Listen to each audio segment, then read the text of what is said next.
está el objeto rosa. Parece que el rayo proviene en línea recta de atrás del espejo, pero allí no hay nada. La luz proviene de un objeto real, se refleja en el espejo, forma una imagen que llamamos virtual. La vemos detrás del espejo, pero la energía no proviene de allí.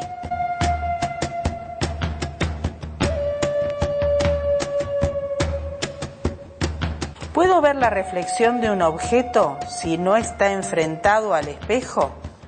Veamos que hay un haz que sale del objeto y recién el que se refleja en un borde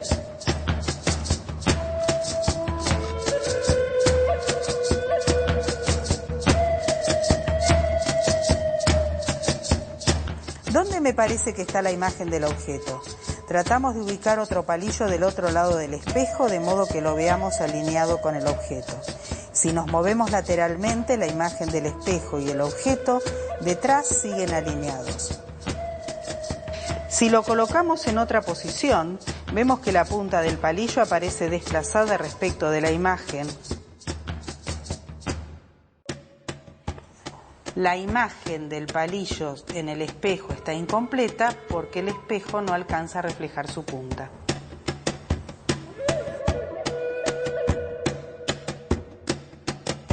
Veamos qué pasa si ponemos dos espejos planos en un determinado ángulo y observamos un objeto. La luz del objeto se refleja en ambos espejos, pero también hay luz que se refleja más de una vez, por lo que obtendremos muchas imágenes. ¿Cuántas? Depende del ángulo que hay entre los dos espejos.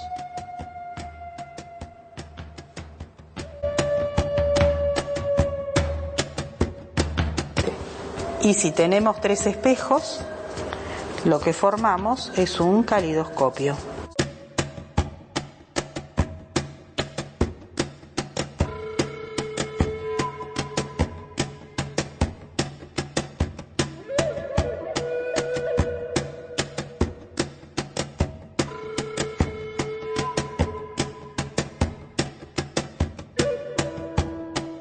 Para ver la reflexión en distintas superficies usaremos este dispositivo que tiene una cara plana, una cara cóncava y una cara convexa.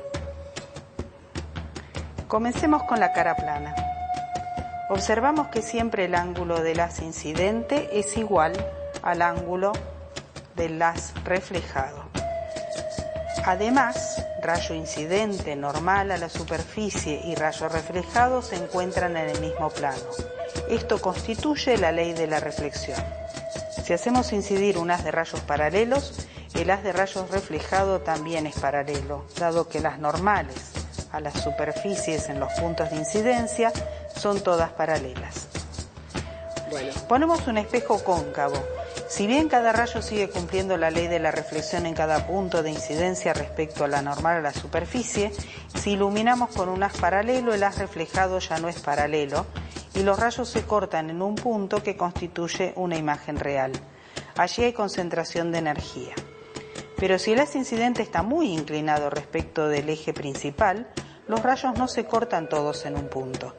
Por esta razón, para que la imagen de un objeto puntual sea un punto, debemos trabajar en aproximación paraxial, esto es, con rayos cercanos al eje principal. Cuando los rayos incidentes son paralelos y próximos al eje principal, el punto donde se cortan se denomina foco. En este caso es real, pues allí se cortan los rayos reflejados. Para el espejo convexo, los rayos incidentes paralelos se reflejan separándose, obteniéndose un haz divergente. Donde parecen juntarse las prolongaciones de estos rayos reflejados, tendremos el foco imagen del espejo. En este caso, es virtual.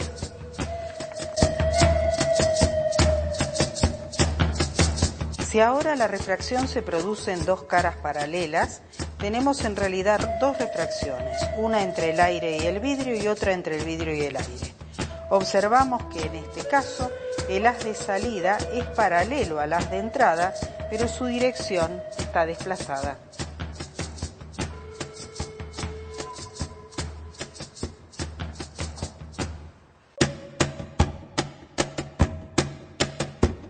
Cuando inciden rayos paralelos sobre una lente biconvexa de vidrio en aire, vemos que los rayos se cortan en un punto al que llamamos foco de la lente. En este caso es un foco real porque allí se cortan los rayos y se concentra la energía. Observemos que si inciden más rayos, ya la zona donde se cortan es más difusa y no todos los pares de rayos se cortan en el mismo punto. Por eso tenemos que trabajar solo con la zona central de la lente y con rayos paralelos o con ángulos pequeños. En cambio, cuando lo que ponemos es una lente bicóncava en aire, los haces se separan en lugar de juntarse. En este caso podríamos prolongar los rayos refractados por la lente y lo que encontraríamos sería el foco imagen. Será un foco imagen virtual, pues se forma con la prolongación de los rayos refractados por la lente, cuando la incidencia es de rayos paralelos. ¿Qué observamos aquí? Una mariposa en un vaso. Tratemos de sacarla. ¿Pero está o no está? Vemos que la mariposa comienza a desaparecer y el vaso está vacío. Estábamos mirando la imagen real de la mariposa, formada por el espejo cóncavo. En el lugar donde los rayos se cortan, se forma la imagen real y de ella provienen los rayos que llegan a nuestros ojos o a la cámara. Lo importante es que un haz de rayos reflejados llegue a nuestros ojos para poder ver la imagen. Por esto nos tenemos que poner en el campo visual del espejo.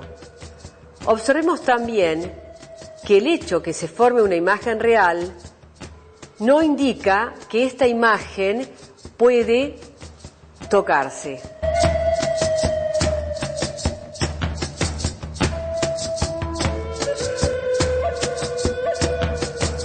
Un espejo cóncavo es convergente, por lo que formará imágenes virtuales o reales de acuerdo al lugar donde ubicamos el objeto. Observemos la imagen de este objeto. Cuando está cerca del espejo, vemos la imagen muy grande y detrás de él. Es además derecha. ¿Qué tipo de imagen es? Es una imagen virtual. A medida que alejamos el objeto, la imagen se va agrandando hasta llegar un momento en que no se distingue. Estamos cerca del foco del espejo. Pasando el foco, la imagen se da vuelta y no solamente cambia de tamaño, sino que además está ubicada delante del espejo. Tenemos ahora una imagen real.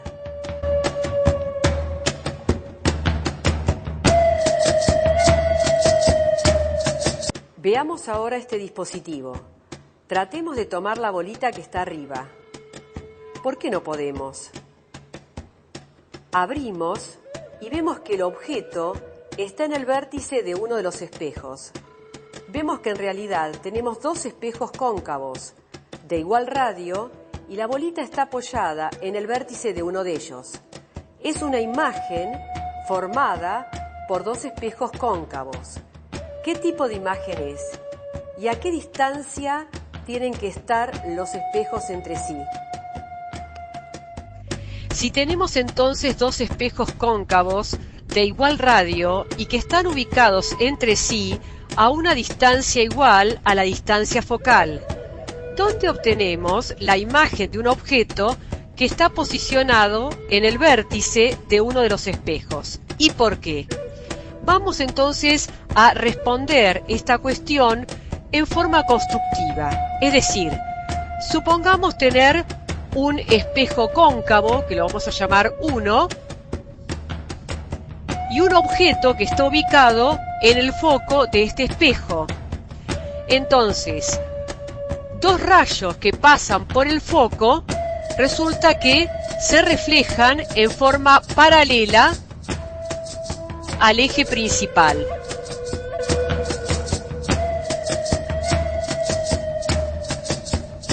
La imagen se forma en el infinito. Ubiquemos entonces ahora el otro espejo que va a recoger esta imagen para obtener así la imagen final dada por los dos espejos. Ubiquemos el otro espejo que llamamos 2 de modo que pase por el foco principal y adherido al objeto que habíamos colocado. Resulta que los rayos que inciden paralelos al eje principal e inciden sobre este espejo se reflejan pasando por el foco imagen de este último, de forma que la imagen final se obtiene en el vértice del primer espejo.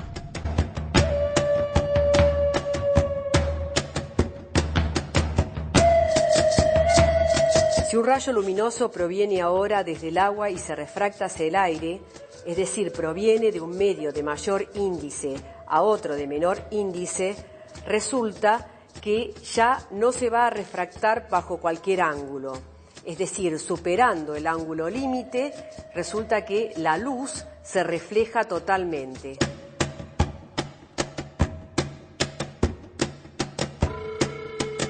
Una aplicación de la reflexión total es el fenómeno conocido como espejismo o, si no, las aplicaciones con una fibra óptica. En un tubo de acrílico simulando una fibra óptica, se observa que el haz que ingresa, inclinado con un ángulo mayor al de reflexión total, no puede salir del tubo hasta que encuentra otra sección similar a la de entrada.